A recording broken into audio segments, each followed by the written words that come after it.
Welcome to the Businessmen and Women of Color podcast. I am your host, Ann Alston, and I am back again with more quality programs from the BWMOC. I am excited to have, again, two-time podcast participant and BWMOC award winner, Thela Thatch, who is here on the podcast. She is going to be talking to us today about what has been going on in the human resource world and also what she's been up to since the last time she's been on the podcast. So please get your pen and paper. It's definitely going to be a really good interview that we're going to be having right now. And I also want to remind you to please check out all the rest of the pages and listen to the podcast. And don't forget to share, like, and vote for your favorites, because just like last year when she won one of the BWMOC awards, she is coming back and helping you be encouraged to win one as well. So make sure you share, like, and vote for your favorites. And also understand that the BWMOC is here to unite people from all over the country to share their industry and career information so that we can empower you to look at all the different things that you can do in your business or career with your natural talent. So before we get started with our interview, I have to take a moment to thank our corporate sponsors, who are My Financial Home, Evangelism Radio, J&F Enterprises, Sears Consulting, Autism Families Rock, Awakening to Love, Eli Natoli, Kimberly McLemore, True Synergy, and Platinum Financial Services, along with our other BWMOC participants who are here to help make this season a huge success. So at the top of the hour, I pretty much said that Miss Thela is here, having over 20 years of human resource and business experience. She is also the founder and owner of Management Resource Solutions, known as Mrs. HR LLC, which was established in 2010. She has worked with a variety of Fortune 500 organizations such as Live Nation, ADC, Paycheck, Cablevision, Cosby Production, and Fox Television, to name a few. In her role, she has consistently worked with auditing businesses and working with their practices, as well as developing HR policies and procedures and managing benefits. Now, she has so many other things going on in her bio, so I want you to take a moment to look at her bio and really take in. And in the meantime, Thela, hey, Hi. welcome to the podcast. Welcome back. Welcome back. Thank you. I am so excited to be back. I'm even more excited because last year you kind of lit the place up with human resource information and you turned around and won an award on top of that. How awesome was that? It's very awesome. And it's really exciting because I am doing even more now. And I didn't realize that so many people had such an interest in HR. Mm-hmm. Well, nice. So let's just start from the beginning, as I always do. Please go ahead and introduce yourself to those who are listening on their mobile devices, who may not be seeing your page right now, so they can get a sense of where you're from and your background in Mrs. HR, and we'll go from there. Okay, well, I will start with Mrs. HR since she's the star of the show. And Mrs. HR stands for Management Resources Solution, and it is a human resources consulting company located in Los Angeles, California. It was originally created in South Carolina, where I was living at the time, approximately 7 years ago. And Mrs. HR is a full-service HR consulting firm that supports small businesses and nonprofits with all aspects of the employment life cycle. So anything from hire to retire and everything in between. My services include, but are not limited to, benefits administration, organizational development, employee relations, D&I strategy, onboarding, recruiting strategies, handbooks and employee handbooks and policy manuals are really popular, and all types of HR services that fall under that. And like most things, most people don't realize when they meet HR until they meet HR. And since we've last spoken, I've worked to create 3 business lines, 3 product lines. And so I offer B2B HR resources like what I described, on-site consulting, virtual consulting training, boot camp courses. I am partnering with a friend who's also a colleague and business partner with a new trademarked product called Inclusionomics. And we actually have an Inclusionomics podcast launching April 23rd. We have a book launching this summer, and I'll be happy to tell you a whole lot more about that. I'm working on an employment division of Mrs. HR to provide people with second chance jobs, and those jobs can be found on the Mrs. HR applicant portal. And I am building my Ask Mrs. HR community. So people like your viewers can reach out to Ask Mrs. HR on Twitter and ask HR questions and get answers to simple questions, and really don't have to feel like they're lost within their company or their HR department. So as you can hear, I have a lot going on, Mm-hmm. and it's really exciting. Okay, so wow, wow, wow, wow, wow, wow. That's all I can say. Okay, you have a lot going on, and I really didn't catch some of this stuff. So let's just take a step back. And for those who are interested in listening to Thela's podcast recording, just make sure that you click on the link on the bottom of this page so that you can go back and hear some of the things that she has talked about in terms of HR. So I'm going to take a step back, and because you said something right before we started recording, is that you've had a tremendous amount of opportunities since being on the podcast and learning about HR. So can you kind of like dabble into, what are some of the things that people have come to realize after either hearing the podcast or just you going out there doing Mrs. HR and all the work that you're doing? Okay, well, one of the bigger things that came up that I had the opportunity to focus on is the Me Too movement and just our current state of affairs in America. And so I typically have worked in HR in different environments and just, putting out fires. But since our last podcast, I was able to think about, how to really apply the experience that I have around discrimination, harassment, sexual harassment, and work with small businesses and organizations and agencies on how to prevent organizations being on the negative side of the Me Too movement. There's lots of talk about that. And so just looking at ways to keep it simple. The podcast helped me to see that people are interested in HR, but just like you mentioned, there's so much, it's a big, huge dinosaur or elephant to digest when you think of HR because it involves so much. So part of my challenge since the podcast was just simplifying what I do, making it simple in terms of how organizations can comply so they won't be at risk for sexual harassment claims and other violations of the law. Just really trying to focus on how can I support that everyday business owner with basic things that could really take their business down. Mhm. One lawsuit could end the business, or one claim could put a business in bankruptcy. In the same way, we see Mhm. this playing out with the major corporations where their CEO has had to step down and their company has lost millions of dollars just because, one executive wanted to throw a phone at his wife. And, just people just not being Mhm. respectful. Um, so I was going to ask you about that, with the Me Too movement, because you brought up a very sensitive thing, is, because the businesses, especially small businesses and especially like the really large ones, did you find that, HR executives became a bit angry at the fact that they had to now address this issue and spend a lot of money for consultation from HR professionals like yourself?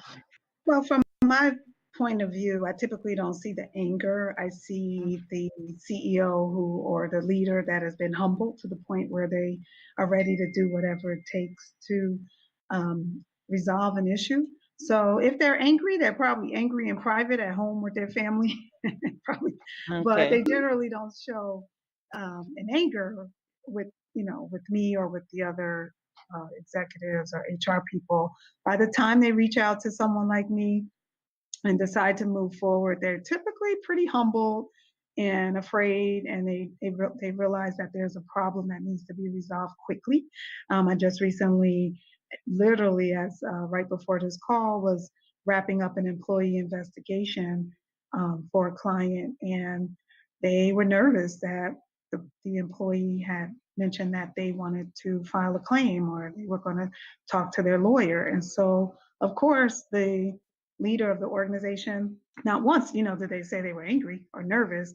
They just, look to absolve themselves, and they want to check those boxes to say that they did everything in their power to resolve the issues. And so let's talk about some of these other exciting activities that you've been into. I know that these were two of them, and what are some of the other ones that you mentioned earlier that you're sort of engaging yourself in now?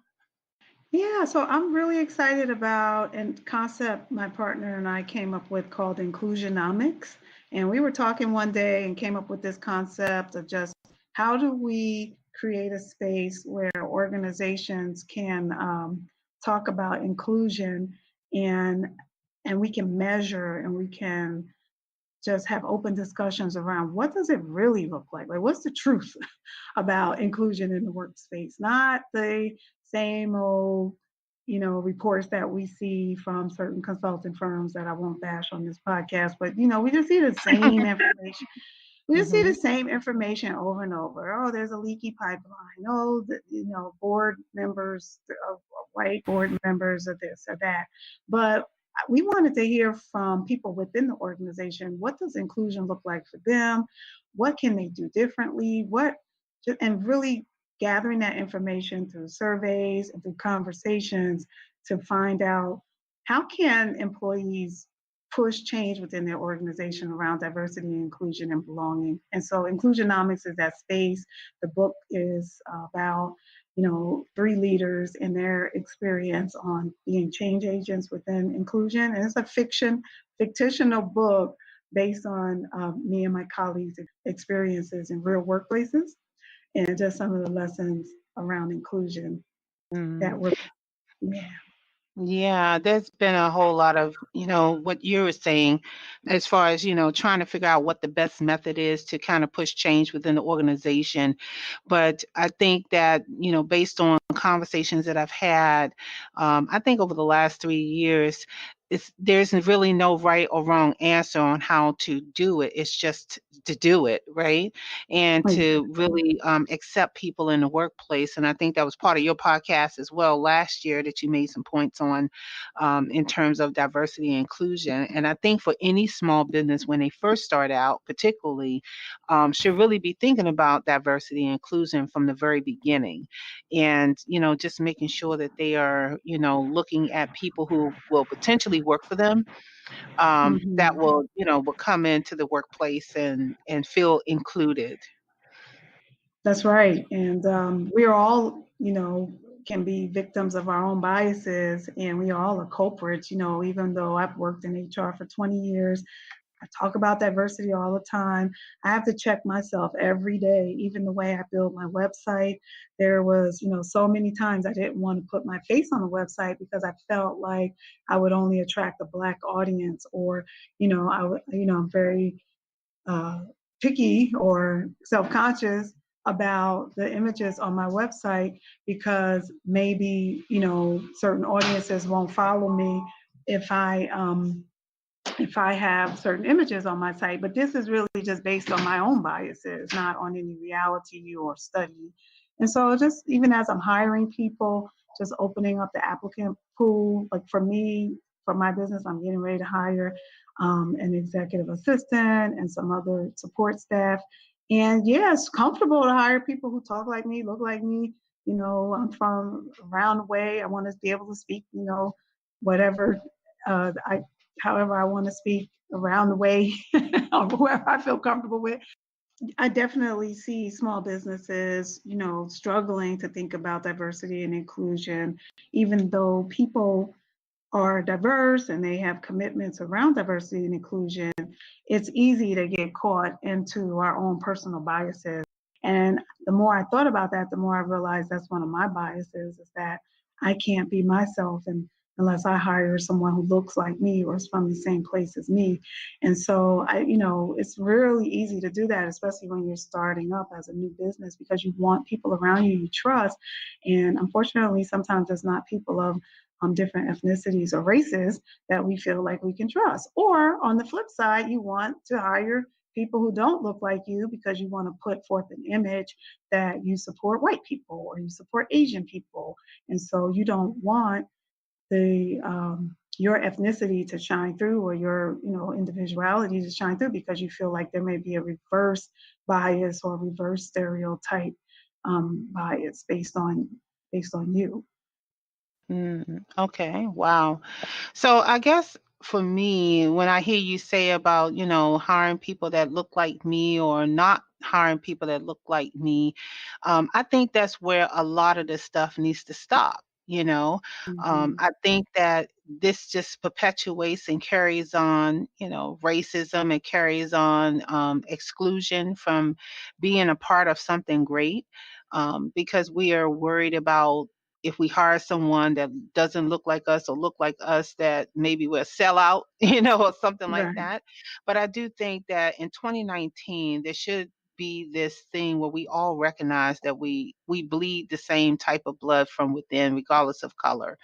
And that's what I really love about this particular platform, is that it's looking at people from all over the country, not just someone who looks like me, or someone that looks like some other folks on the podcast. And at some point or another, I think for me, pleading to small businesses and big businesses that we need to stop kind of engaging in that kind of mindset, Right. and really look at the actual human being, the human being, which is the whole core concept of human services, right? Human resources, because Yeah. there's so many people with talent out there. And I think that if you're a small business and you're starting out, you really need to start looking at the talent that you need versus the skin color.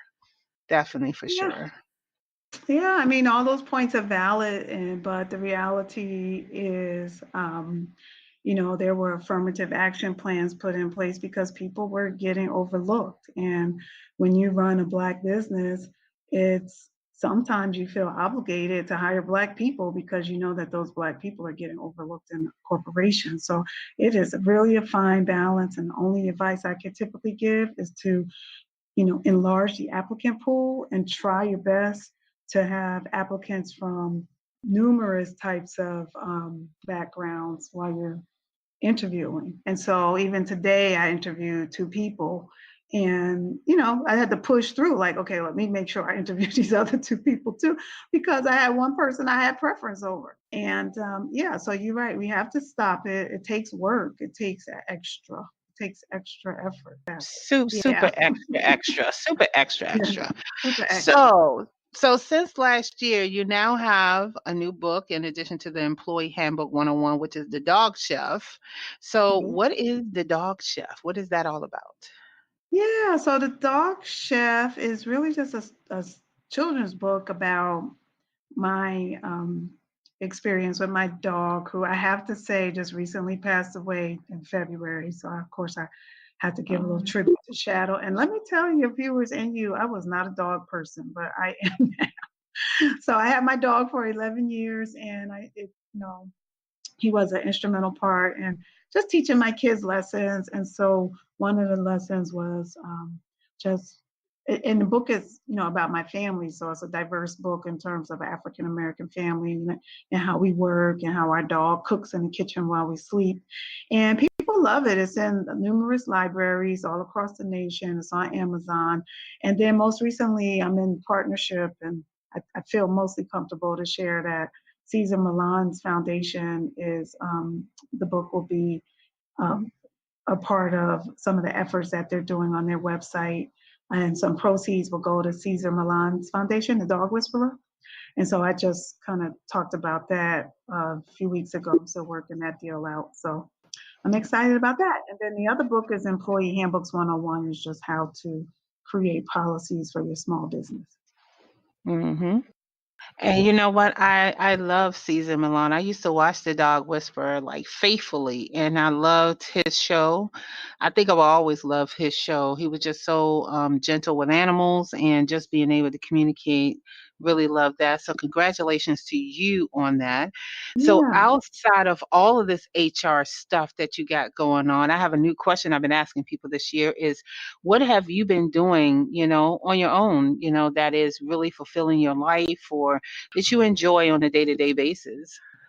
Wow, you asked that question at the right time because public policy has been my new passion. And as I shared before, looking at how public policy affects human resources. So things like, fair chance hiring. And I feel like such a nerd because I am in the process. I'm all but dissertation for my PhD in public policy. But with that said, I have nothing else to do but run for neighborhood council. So I am on the Oh. ballot for an at member at large position for my Hmm. neighborhood council in Van Nuys. And, you Wow. know, yeah. And so in terms of diversity, I'm the only Black person running for Hmm. my seat. There's 4 people who I'm sure are wonderful people, but there's not a lot of representation of Black females in my area where I live in Van Nuys, California. And I'm running. I vote May Wow. 16th. Congratulations, congratulations. And let me tell you, the upcoming edition of the BMWC magazine is also featuring women who are first in positions like firefighting or judges or lawyers in certain cases or, through certain states.